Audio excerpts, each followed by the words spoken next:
Hello दोस्तों, कैसे हैं आप लोग। चलिए तो आज टीपी हम लोग को क्या पढ़ना है। पहले ये बताइए, लास्ट लेक्चर में क्या देखा था हम लोगों ने। सेक्शन 5 क्या था, ट्रांसफर ऑफ प्रॉपर्टी डिफाइन। समझ में आया था कि नहीं। चलिए तो आज सेक्शन 6 देखना है। क्या बोलता है सेक्शन 6 बताइए।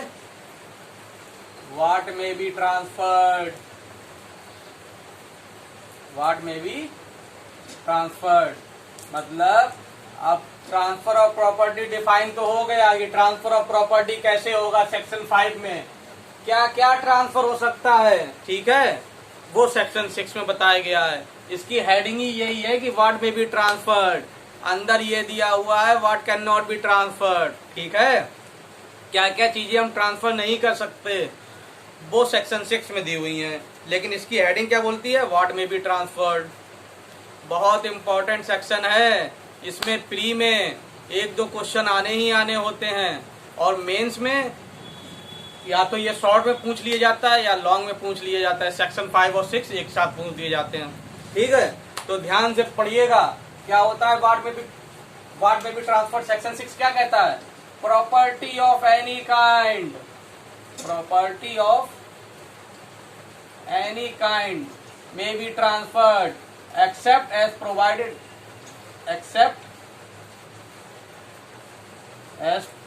provided under this act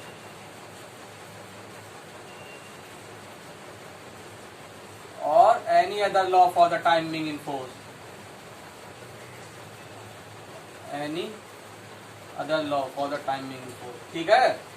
क्या मतलब है कि सब चीजें ट्रांसफर हो सकती हैं, बस वो चीजें छोड़ के जो इस एक्ट में मना की गई हैं या किसी और एक्ट में मना की गई हैं।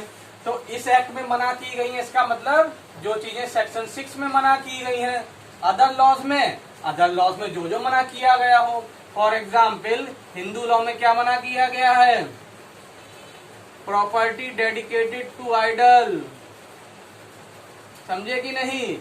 अगर किसी मूर्ति को या किसी मंदिर को तुमने कोई प्रॉपर्टी डेडिकेट कर दी, अब वो ट्रांसफर नहीं हो सकती। मुस्लिम लॉ में क्या है, वक्फ प्रॉपर्टी ट्रांसफर नहीं हो सकती, प्रॉपर्टी ऑफ वक्फ, ठीक है। और कहीं दिया हुआ है सीपीसी में सेक्शन 60 ये बताता है कि किस किस चीजों का अटैचमेंट नहीं हो सकता। सीपीसी का सेक्शन 60 ये बताता है किस किस चीजों का अटैचमेंट नहीं हो सकता। इसका मतलब वो चीजें ट्रांसफर भी नहीं हो सकती, ठीक है। अब ये तो अदर लॉ हो गया। अब सेक्शन 6 में क्या दिया हुआ है, सेक्शन 6 में क्लाउज ए से लेकर और आई तक है, बीच में डी भी है, तो टोटल मिला के 10 है। 10 ऐसी चीजें दी हुई हैं सेक्शन 6 में जिसको हम ट्रांसफर नहीं कर सकते। चलिए एक एक करके डिटेल में देखते हैं। पहला क्या है, क्लाउज है। इसको ऐसे ही याद भी करिएगा, ठीक है। जैसे ये क्लाउज में दिए हुए हैं, बहुत पूछा जाता है ऐसे ही कि क्लाउज डी में क्या दिया हुआ है। उत्तराखंड में तो काफी बार पूछा गया है। चलिए स्पेक्ट सक्सेसनेस क्या है भाई, ये स्पेक्ट सक्सेसनेस ये क्लाउज ए बताता है, ठीक है। जब आप क्लाउज ए को रीड मारेंगे तो उसमें क्या दिया हुआ है, इसमें क्लाउज ए को 3 पार्ट में बांटा गया है, ठीक है, लिख लीजिएगा। The chance of an heir apparent succeeding to an estate, ये एक पार्ट हो गया।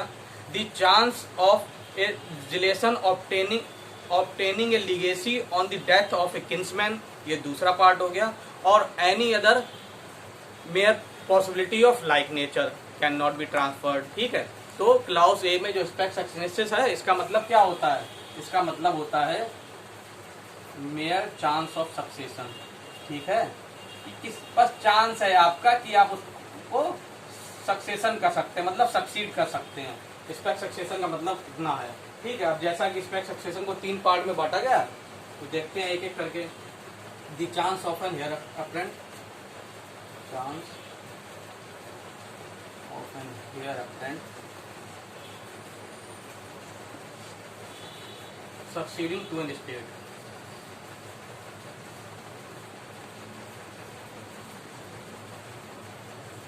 क्या है भाई इसका मतलब। अरे भाई हेयर अप्रेंट कौन होते हैं, हेयर मान लीजिए ए है, ठीक है। उसका एक सन है, ठीक, सन मान लीजिए बी है, ठीक। अब ए का ये हाउस है, तो भाई हर कोई जानता है कि ए के मरने के बाद ये घर बी के पास आ जाएगा। अरे भाई एंसेस्ट्रल प्रॉपर्टी उनके बच्चों को ही तो जाती हैं, तो ए के मरने के बाद बी के पास आएगा। तो ये बताता है सेक्शन 6 का क्लाउज है, क्या ए के जीते जी, क्या ए के जीते जी बी ये प्रॉपर्टी किसी और को ट्रांसफर कर सकता है? नहीं कर सकता। क्यों? क्योंकि पहली बात तो सेक्शन 6 के क्लाउज ए में ये चीज मना की गई है। अब क्यों मना की गई है, इसके पीछे 2 रीजन है। पहला, हु विल सर्वाइव, अरे क्या पता भाई कि उसका बेटा पहले मर जाए, है कि नहीं। हु विल सर्वाइव, समझे कि नहीं। मान लीजिए बी पहले मर जाता है ए से, तो बी तो कभी भी इस प्रॉपर्टी का ऑनर नहीं हो पाएगा, है कि नहीं है। तो ऑनर नहीं हो पाएगा, तो ये अगर वो ट्रांसफर करता है तो क्या होता है, तो ये वॉइड हो जाएगा, ठीक है। हमेशा वॉइड ही होगा। अगर ए के चलते अगर बी प्रॉपर्टी ट्रांसफर कर देता है किसी और को, तो वो ट्रांसफर वॉइड होगा।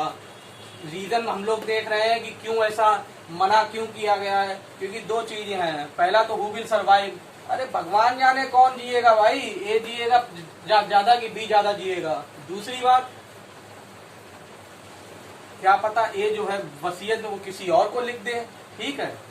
ए डाइड विदाउट मेकिंग विल, जरूरी थोड़े है कि वो विदाउट मेकिंग विल मरे। मान लीजिए वो किसी और के नाम प्रॉपर्टी कर जाए, है कि नहीं। किसी और के नाम कर सकता है कि नहीं कर सकता, बिल्कुल कर सकता है। ये 2 कंडीशन है जिसकी वजह से 6 का क्लाउज है स्पेक्स एक्सनेसिस को मना करता है। और इसमें कुछ है, इसमें एक प्रॉब्लम और आती है, समझिएगा प्रॉब्लम क्या है भाई। ये कभी कभार मेंस में भी पूछी गई है और प्री में भी ऑब्जेक्टिव में आ जाती है। क्या है प्रॉब्लम, ए था, उसकी एक वाइफ थी डब्लू, ठीक है, और उसकी एक डॉटर थी डी। अब क्या होता है, उसकी डॉटर जो है अपने फादर से कहती है, ए से कहती है कि आप मुझे 1000 रुपए दे दीजिए, मैं क्या कर रही हूँ अपना शेयर आपकी प्रॉपर्टी में, जो उसका शेयर है उस प्रॉपर्टी में, उसको वो रिलीज कर रही है, ठीक है, कि मैं अपना शेयर आपकी प्रॉपर्टी में छोड़ देती हूँ, आप मुझे 1000 रुपए अभी दे दीजिए। क्या होता है, ए अपनी डॉटर को 1000 रुपए दे देता है, ठीक है, और वो रिलीज डीड साइन कर देती है। कौन, उसकी डॉटर रिलीज डीड साइन कर देती है कि लो मैंने इनकी प्रॉपर्टी में से अपने फादर की प्रॉपर्टी में से अपना शेयर छोड़ दिया, ऐसी रिलीज डीड उसने साइन कर दी। अब क्या हुआ, ए के मरने के बाद वो अपना शेयर क्लेम करती है अपने फादर की प्रॉपर्टी में, ठीक है। तो डब्लू उसकी वाइफ ये कहती है कि तुम अपना शेयर पहले से ही रिलीज कर चुकी हो, तो तुम्हें शेयर किस बात का चाहिए, बताइए। उसको शेयर मिलेगा कि नहीं, बताइए। मिलेगा। क्यों, क्योंकि ये रिलीज डीड जो उस समय उसने साइन की थी वो वॉइड है। जब यहाँ पर बी अगर कोई प्रॉपर्टी ट्रांसफर नहीं कर सकता ए के जीते जी, तो डी भी कैसे कर सकती है, अपना शेयर कैसे रिलीज कर सकती है, नहीं कर सकती, ठीक है। क्या पता डी को शेयर को मिले ही ना कभी, डी पहले मर जाए, ठीक है। तो ये रिलीज डीड वॉइड होगी और डी को अपना शेयर मिलेगा। रही बात 1000 रुपए की, डब्लू जो है वाइफ जो उसकी है वो 1000 रुपए अलग से उससे क्लेम कर सकती है, लेकिन उसको शेयर तो मिलेगा ही। चलिए इतनी बात समझ में आई, ठीक है। अब दूसरा क्या है, chance of legacy. Chance of legacy क्या है, अरे भाई वही है जो ऊपर है, समझे कि नहीं। अब ये क्या है, इसमें हेयर अपरेंट है, इसमें लीगेसी है। कहने का मतलब है जो रिलेशन होता है वो थोड़ा रिमोटनेस होता है, ठीक, रिमोटनेस होता है मतलब दूर के रिलेटिव, समझे कि नहीं। कोई भी हो, अंकल आंटी, ठीक है, दादी, कोई भी हो, अगर मान लीजिए बहुत से लोग होते हैं उनके रिलेशन में कुछ लोग ऐसे होते हैं जिनके कोई नहीं होता, मतलब कोई भी औलाद नहीं होती, बच्चे नहीं होते, तो वो क्या करते हैं, वो पहले से ही कह देते हैं कि मैं सारी प्रॉपर्टी तुम्हें दे के जाऊंगी, ठीक है। मरने से पहले किसी न किसी को तो दे के जाएगा, और नहीं दे के जाएगा तो उनके जो रिलेटिव होंगे उनके पास अपने आप आ जाएगी, है कि नहीं है। तो इसमें क्या होता है, चांस ऑफ लीगेसी में भी अगर कोई आदमी कहता है कि भाई उनकी प्रॉपर्टी तो मेरे पास आएगी ही, या उन्होंने तो अपनी वसीयत में वो प्रॉपर्टी मेरे नाम कर ही दी है, तो क्या वो ट्रांसफर कर सकता है? अरे जब इसमें नहीं कर सकता तो इसमें कैसे कर लेगा? ठीक है, इसमें भी नॉट ट्रांसफरेबल। सारी चीज हम लोग यही देख रहे हैं कि क्या क्या चीजें ट्रांसफर नहीं होती हैं। ठीक है, ये भी ट्रांसफर नहीं कर सकते। क्यों? इसमें भी दो ही चीजें हैं कि हु विल सर्वाइव, क्या पता तुम कौन ज्यादा टाइम तक जिए, और दूसरी बात क्या पता उसने जो विल आपके नाम पे जो वसीयत की है वो लास्ट वसीयत है कि नहीं, लास्ट विल है कि नहीं है। अब मान लीजिए पहले तो उसने आपके नाम पे वसीयत कर दी कि ये बेटा मैं सारी प्रॉपर्टी तुम्हें देके जाऊंगी, और वो मरने से पहले अपनी वसीयत चेंज कर दे, चेंज कर सकती है ना। अब उसने चेंज कर दिया तो भी तो आपके पास नहीं आएगी। इन दोनों ग्राउंड की वजह से इसको भी नहीं माना जाता है। ठीक है, इसको भी आप ट्रांसफर नहीं कर सकते। तीसरा क्या है? Other possibility of like nature. Other possibility of like nature, इसमें क्या है? इसमें भी यही है भाई कि बस चांसेस हैं कि तुम जीत सकते हो या पा सकते हो। चांस ऑफ ए गिफ्ट, कि तुम कहो कि मुझे गिफ्ट में वहां इतना मिलने वाला है, वो मैं तुम्हें दे दूंगा। या chance to win a lottery, कि भाई मैं लॉटरी जीत जाऊंगा उसमें से तुम्हें दे दूंगा। ठीक है, चांस टू विन रिवॉर्ड। ठीक है, अब भाई साहब बहुत अच्छे एक स्पीकर साहब हैं, वो स्पीकर हैं आपके मतलब लॉ कॉलेज में। अब उन्होंने क्या कहा कि देखो तुम तो बहुत अच्छे मूटर हो ही, तुम तो मूट कोर्ट में जीत ही जाओगे। तो वो पहले से ही कॉन्ट्रैक्ट कर लेते हैं कि मैं मूट कोर्ट में जब 10,000 रुपए जीतूंगा तो वो मैं तुम्हें दे दूंगा। अरे ऐसा थोड़े हो सकता है, एक चांस ही तो है, तुम जीत सकते हो कि नहीं जीत सकते हो, जरूरी थोड़े तुम जीत ही जाओगे। तो ऐसे कॉन्ट्रैक्ट भी, other possibility of like nature, ये भी आप ट्रांसफर नहीं कर सकते। ठीक है, जब तक नहीं मिल जाता तब तक ट्रांसफर नहीं हो सकता। और कुछ है इसमें? नहीं, और तो कुछ नहीं है। चलिए आगे देखते हैं इसमें क्या है भाई। इसमें दो केसेस और हैं, दो केसेस लिख लीजिए। ठीक है, बहुत इंपॉर्टेंट केसेस हैं, मैं वैसे भी केसेस कम लिखवाता हूँ। बद्रीनाथ वर्सेस पुन्ना, दिख रहा है कि नहीं? पुन्ना, बद्रीनाथ वर्सेस पुन्ना, पहला केस लिखिए। इसमें क्या लिखना है आपको? देखिए, future offering in A temple, future offering in a temple is a transferable property because it is certain that offering in the future will continue though its quantity may vary। समझ में आया कि नहीं आया? कि फ्यूचर ऑफरिंग जो होगा वो तो आप फ्यूचर ऑफरिंग इन ए टेम्पल आप ट्रांसफर कर सकते हैं। ठीक है, क्योंकि फ्यूचर ऑफरिंग तो होता रहेगा, मंदिर में चढ़ावा तो आता ही रहेगा। अब चाहे वो कम आए ये बात अलग है। ठीक है, कम ज्यादा हो सकता है लेकिन आएगा जरूर। ये कौन से केस की बात? बद्रीनाथ वर्सेस पुन्ना में बोला गया था। ठीक है, दूसरा केस है अब्दुल गफूर वर्सेस अब्दुल रज्जाक। अब्दुल गफूर वर्सेस अब्दुल रज्जाक।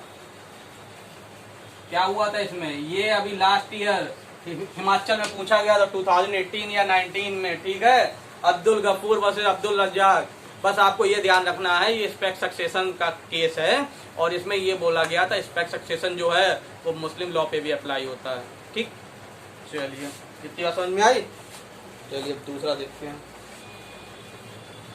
समझ में तो आ रहा है? आ ही रहा होगा।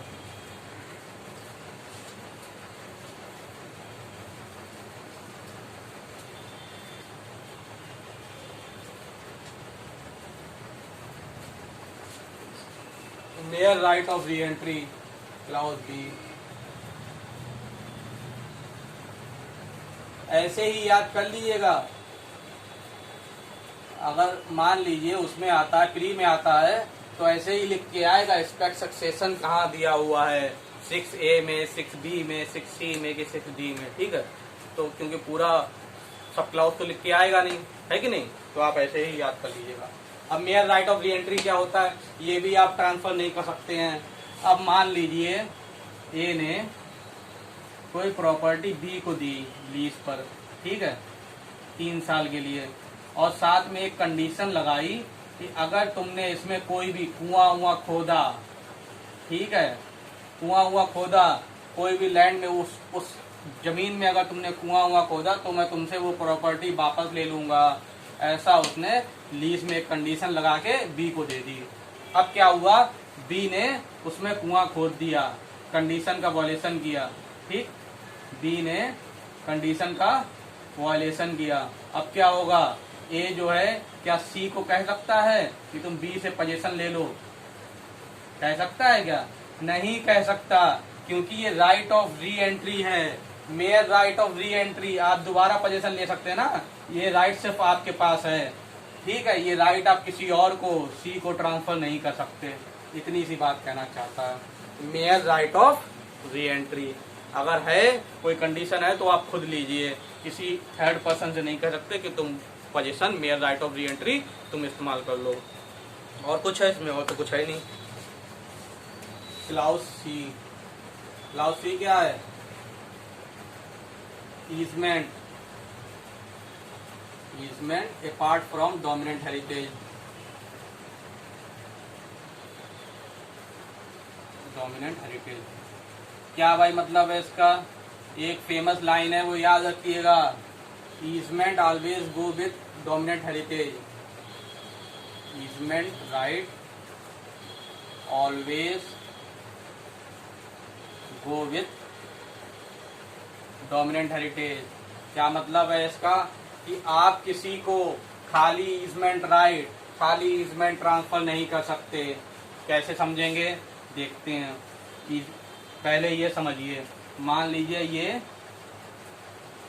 ए का हाउस है, ठीक है, ए हाउस क्या है?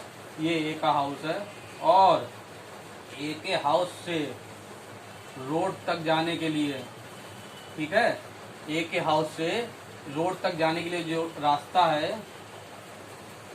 वो बी की प्रॉपर्टी से जाता है, ठीक है, समझ में आ रही बात की नहीं? ये ए का हाउस है और इसके हाउस से रोड तक जाने के लिए रास्ता जो है वो बी की प्रॉपर्टी से होते हुए जाता है। तो यहाँ पर इसका जो इस यहाँ जाने का जो राइट है उसको राइट ऑफ वे कहेंगे, है कि नहीं? राइट ऑफ वे कहेंगे। यही राइट ऑफ वे इसका ईजमेंट्री राइट हो जाएगा, ईजमेंट राइट हो जाएगा, ठीक है। इसी को हम ईजमेंट्री राइट कहेंगे, इस राइट ऑफ वे से, जो कि इसका बी की प्रॉपर्टी में है। और ए के हाउस को, इसको हम डोमिनेंट हेरिटेज कहेंगे, डोमिनेंट हेरिटेज। इतनी बात समझ में आ रही है आपको? आप फिर से समझिए, ये ए का हाउस है, ए के हाउस से जो मेन रोड तक जाने की रास्ता थी वो बी की प्रॉपर्टी होते हुए जाती थी, ठीक है। तो जो बी की प्रॉपर्टी में इसका राइट ऑफ वे हो गया, ठीक, वहां से जाने का राइट हो गया। अब क्या है, इस राइट ऑफ वे को हम ईजमेंट राइट कहेंगे, ईजमेंट्री राइट कहेंगे, और जो ए हाउस है इसको डोमिनेंट हेरिटेज कहेंगे। तो अब ये क्लाउज सी ये कहना चाहता है कि सिर्फ आप राइट ऑफ वे, ये राइट ऑफ वे किसी और को ट्रांसफर नहीं कर सकते कि तुम सी से कह दो कि देखो यहाँ जाने का मेरा अधिकार है वो तुम ले लो, नहीं कर सकते, ठीक है। लेकिन अगर तुम किसी को पूरा हाउस ही बेच देते हो, डोमिनेंट हेरिटेज बेच देते हो, ये पूरा हाउस बी को बेच देते हो, तो बी के पास ये भी राइट आ जाएगा, राइट ऑफ वे भी। समझ में आ रही बात की नहीं? क्या है? Easement apart from dominant heritage, कि आप खाली ईजमेंट किसी को ट्रांसफर नहीं कर सकते। खाली ईजमेंट क्या है? राइट ऑफ वे, ठीक। लेकिन easementary right always go with dominant heritage. अगर तुम डोमिनेंट हेरिटेज किसी को ट्रांसफर कर रहे हो, ये हाउस ही दे रहे हो, तो ये राइट अपने आप, ईजमेंट्री राइट अपने आप उसके पास पहुंच जाएगा। समझ में आई बात? चलिए, और तो कुछ है नहीं इसमें। क्लाउज डी देखते हैं। क्लाउज डी क्या बोलता है? रिस्ट्रिक्टेड इंटरेस्ट, रिस्ट्रिक्टेड इंटरेस्ट ये क्या होता है भाई? अरे भाई, रिस्ट्रिक्टेड इंटरेस्ट होते हैं कि आपको कोई प्रॉपर्टी दी गई, आपको कोई चीज दी गई जिसमें आपका इंटरेस्ट जो है वो रिस्ट्रिक्टेड है, ठीक है, कंडीशनल है। ये नहीं कि आप कुछ भी करो। कहने कौन कौन सी चीजें होती हैं, एग्जाम्पल इसके देखिए। बहुत सारी चीजें जो क्लाउज में भी दी हुई हैं अलग से, वो भी रिस्ट्रिक्टेड इंटरेस्ट में आ जाएंगे। देखो, जैसे कि right of preemption, right of preemption इसी का एग्जाम्पल है, इसको आप ट्रांसफर नहीं कर सकते। दूसरा, सर्विस टेन्योर, ठीक है, रिलीजियस ऑफिसेस, ये सब इसके एग्जाम्पल हैं जो रिस्ट्रिक्टेड इंटरेस्ट में आते हैं। ठीक है, और इसके अलावा क्या है, ऑफिस ऑफ मुतावली,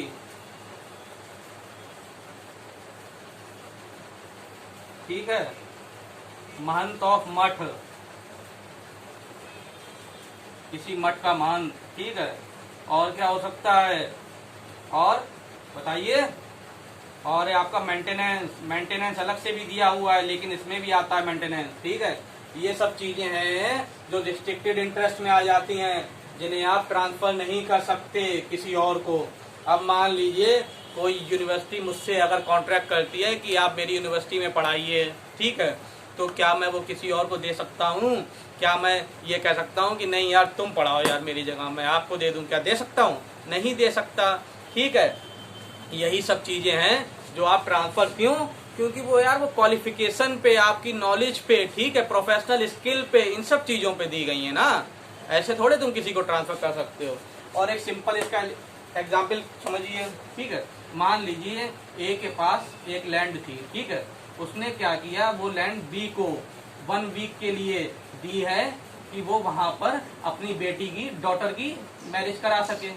ठीक, ए के पास एक लैंड थी, वो उसने बी को दे दी 1 हफ्ते के लिए कि वो अपनी डॉटर की वहां पे शादी करा सके। अब क्या वो बी सी को ट्रांसफर कर सकता है कि ये नहीं यार तुम 1 हफ्ते के लिए सी तुम ये लैंड इस्तेमाल कर लो, मैं तो किसी होटल में अपनी बेटी की शादी करूंगा? ठीक है, नहीं कर सकता। क्यों?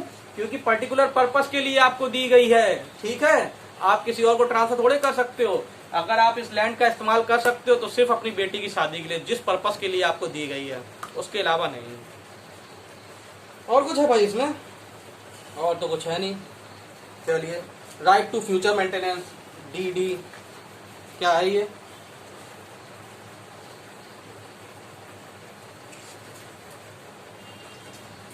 राइट टू फ्यूचर मेंटेनेंस, ये तो आपने देखा ही होगा, क्लाउज DD, ठीक है, राइट टू फ्यूचर मेंटेनेंस।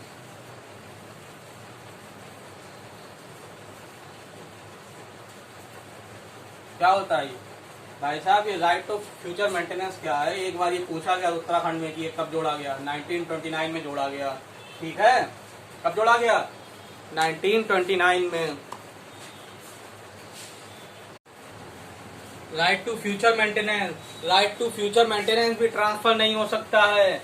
जब यहाँ पर फ्यूचर इस्तेमाल किया गया है, इसका मतलब पास्ट मेंटेनेंस अलाउड।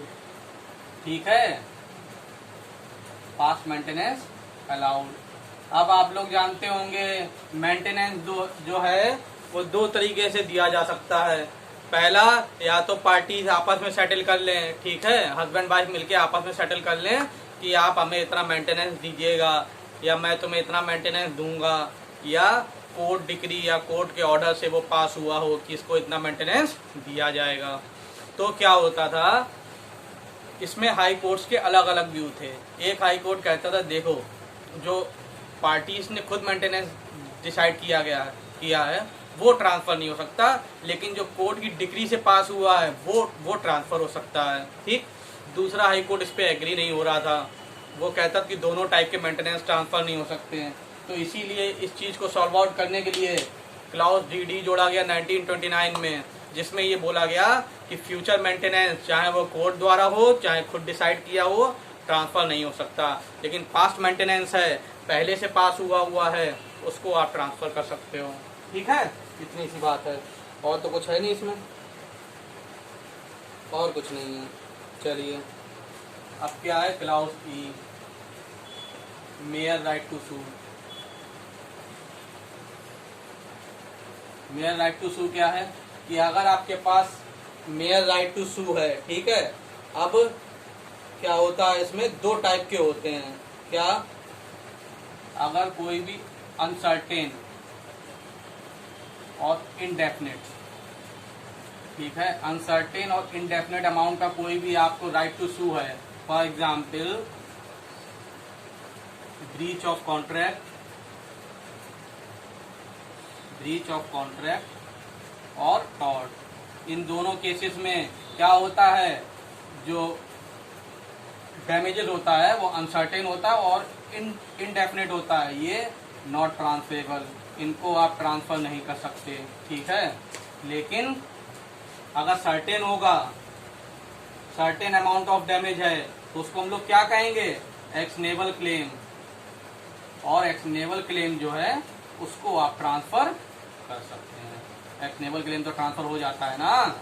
चलिए, मेयर राइट टू सू समझ में आया कि नहीं, कि अगर कोई भी आपके पास राइट है, राइट टू सू करने का, किसी के ऊपर केस करने का, और वो अनसर्टेन या इनडेफिनेट अमाउंट पे है, जैसे ब्रीच ऑफ कॉन्ट्रैक्ट और टॉर्ट में होता है, तो उसको आप ट्रांसफर नहीं कर सकते, किसी थर्ड पर्सन से नहीं कह सकते कि तुम केस करो। फॉर एग्जाम्पल, किसी ने आपके ऊपर डिफेमेशन किया है, ठीक है, तो एज ए कंपनसेशन आप उससे 50,000 रुपये मांगते हो, तो ये 50,000 रुपये और डिफेमेशन का केस आप ही को करना पड़ेगा। ये नहीं किसी थर्ड पर्सन से कह दो, देखो उसने मेरे ऊपर डिफेमेशन किया है, एक डिफेमेशन आर्टिकल छापा है, तुम केस करो और तुम पैसे उससे ले लो, ठीक है। ऐसा नहीं हो सकता। क्यों? क्योंकि कोर्ट कभी भी लिटिगेशन को कॉमर्शियल करने से मना करती है, ठीक है। ऐसा कोई लॉ नहीं बनाना चाहती जिससे लिटिगेशन का व्यापार होने लगे। चलिए, इतनी बात समझ में आई। लेकिन अगर सर्टेन अमाउंट का है तो वो एक्शनेबल क्लेम हो जाएगा, एक्शनेबल क्लेम हो जाएगा तो वो ट्रांसफर हो जाएगा, ठीक है। और कुछ है? अब क्या होता है, एक चीज और इसमें पूछ जाती है, क्लेम ऑफ मैसने प्रॉफिट। अब मैसने प्रॉफिट क्या होता है मालूम है? बताइए भाई, मैसने प्रॉफिट सीपीसी में भी दिया हुआ है, बताइएगा। मैसने प्रॉफिट सीपीसी में डेफिनेशन क्लाउज में कहाँ पे दिया हुआ है? मैसने प्रॉफिट क्या होता है, मान लीजिए किसी ने एक आदमी के ऊपर, जो कि इसको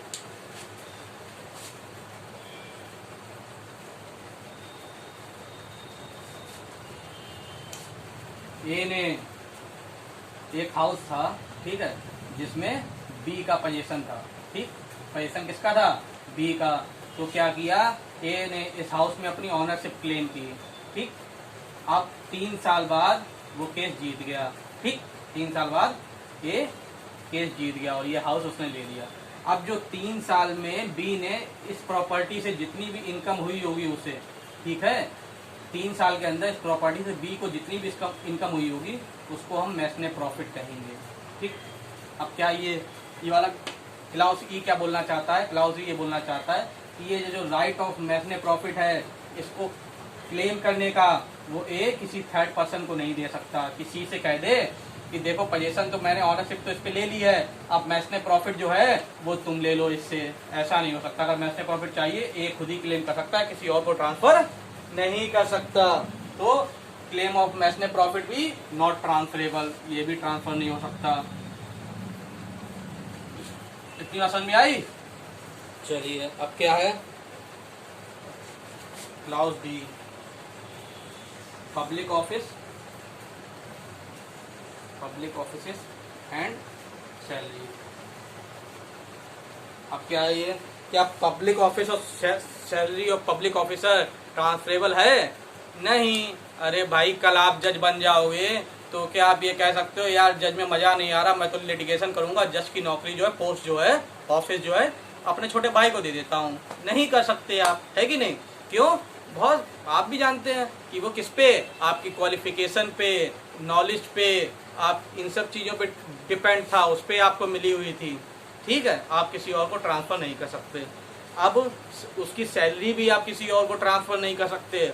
अगर आप सैलरी ट्रांसफर करोगे तो फिर आप मन से काम नहीं करोगे। फॉर एग्जाम्पल, आपने किसी और को सैलरी दे दी, अब आप कहोगे देखो महीने भर तक मैं कोर्ट जाता हूँ लेकिन मुझे सैलरी तो मिलेगी नहीं, क्योंकि वो किसी और को जाती है, तो आप मन से काम नहीं करोगे, बिल्कुल नहीं करोगे, और क्या। तो इसीलिए वो भी आप ट्रांसफर नहीं कर सकते हो। तो अच्छा, एक प्रॉब्लम बताइए, मान लीजिए कि आपके एल्डर ब्रदर ने, ठीक है, आपके बड़े भाई ने आपके ऊपर इस समय बहुत खर्चा किया, ठीक, आप तैयारी कर रहे हैं तो आपके ऊपर खर्चा किया। अब क्या हुआ, आपने अपने एल्डर ब्रदर से प्रॉमिस किया कि जब मैं जज बन जाऊंगा तो मैं अपनी सैलरी में से कुछ अमाउंट आपको दिया करूंगा, ठीक है, एक सर्टेन अमाउंट आपको दिया करूंगा। तो क्या ये ट्रांसफरेबल है? दे सकता है? बिल्कुल दे सकता है, ठीक है। किसमें ये हेल्ड हुआ था? एक केस है अनंथाया वर्सेस सुब्बाराव। इसमें ये एक चीज हेल्ड हुई थी कि अगर वो सर्टेन अमाउंट देना चाहता है अपनी सैलरी में से तो वो दे सकता है। क्यों? अरे भाई जरूरी थोड़ी वो अपनी सैलरी पूरी सैलरी थोड़ी दे रहा है, अपनी सेविंग में से दे सकता है कि नहीं? तो इसको वो ये क्लाउज एफ को अफेक्ट नहीं करेगा। ठीक है, समझ में आई बात कि नहीं? चलिए अब आगे क्या है।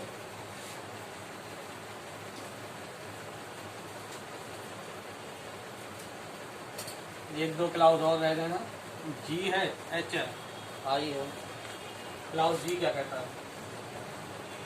क्लाउज जी कहता है आपका पेंशन एंड स्टीफेंड।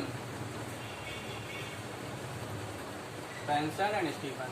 अब इसी तरीके से जो पेंशन और स्टीफेंड है, जो आर्मी, नेवल, ठीक है, मिलिट्री के लोगों को मिलती है, वो भी ट्रांसफरेबल नहीं है। ठीक, ट्रांसफरेबल होने के साथ साथ सेक्शन 60 में ये भी दिया हुआ है कि इसका अटैचमेंट भी नहीं हो सकता। ठीक है, ट्रांसफरेबल भी नहीं हो सकता और इसका अटैचमेंट भी नहीं हो सकता। अब क्या रह गया? अब रह गया आपका एच। एच क्या कहता है? हाँ जी, एच बोलता है no transfer can be made. इसमें तीन चीजें दी हुई हैं कि कब कब ट्रांसफर नहीं हो सकता। पहला, in so far it is opposed to the nature of the interest affected thereby. अगर वो नेचर ऑफ इंटरेस्ट को अफेक्ट कर रहा है तो ट्रांसफर नहीं हो सकता। फॉर एग्जाम्पल, आप कह रहे हैं कि देखो मैं ये घर तो तुम्हें बेच रहा हूँ, लेकिन इसके अंदर जो एयर आती है, इसमें जो सनलाइट आती है, वो मैं तुम्हें नहीं बेचूंगा। तो ये तो नहीं हो सकता ना, है कि नहीं? ये अपोज टू नेचर हो गया ना। तो इस टाइप के कॉन्ट्रैक्ट जो होते हैं वो नॉट ट्रांसफरेबल होते हैं। दूसरा, फॉर एन अनलॉफुल ऑब्जेक्ट और consideration with in the meaning of section 23 of Indian contract act. कोई भी ऐसा ट्रांसफर जो अनलॉफुल हो रहा है, ठीक है, और अनलॉफुल ऑब्जेक्ट और कंसिडरेशन से हो रहा है, ठीक है। और तीसरा, to a person legally disqualified to be a transferee. मतलब एच का टू ये बोलना चाहता है कि आप किस लिए ट्रांसफर नहीं कर सकते, है कि नहीं? अनलॉफुल ऑब्जेक्ट और कंसिडरेशन के लिए ट्रांसफर नहीं कर सकते। लिख लीजिएगा कि टू क्या बोलता है, किस लिए ट्रांसफर नहीं कर सकते, और उसका क्लाउज 3 क्या बोलता है, किस को ट्रांसफर नहीं कर सकते, है कि नहीं? जिसको लीगली जो पर्सन लीगली डिस्क्वालिफाइड हो गया है तो किसको ट्रांसफर नहीं कर सकते। अगली बात समझ में? चलिए, आई क्या बोलता है, nothing in this section shall be deemed to authorise. कि इस सेक्शन में इन लोग को कोई भी ऑथराइज नहीं करता है। क्या? A tenant having an unauthorised right of occupancy. ऐसा टेनेंट जिसके पास अनऑथराइज राइट ऑफ ऑक्यूपेंसी है। दूसरा, the farmer of an estate in respect of which default has been made in paying revenue. ऐसे फार्मर जिसने रेवेन्यू पे ना किया हो। और तीसरा, the lease of an estate under the management of the court of wards. तो इसमें आई में ये दिया हुआ है कि कौन लोग ट्रांसफर नहीं कर सकते। 3 लोग दिए हुए हैं आई में कि जो जो ट्रांसफर नहीं कर सकते। कौन कौन? Tenant having an unauthorised right of occupancy, farmer of an estate in respect of which default has been made in paying revenue. तीसरा कौन है? The lessee of an estate. ठीक है, ये तीनों ट्रांसफर नहीं कर सकते। चलिए, समझ में आ गया कि नहीं पूरा? बहुत इंपॉर्टेंट सेक्शन है, सही से पढ़िएगा। ना समझ में आए तो मुझे कमेंट करके बताइएगा। चलिए ठीक है, थैंक यू।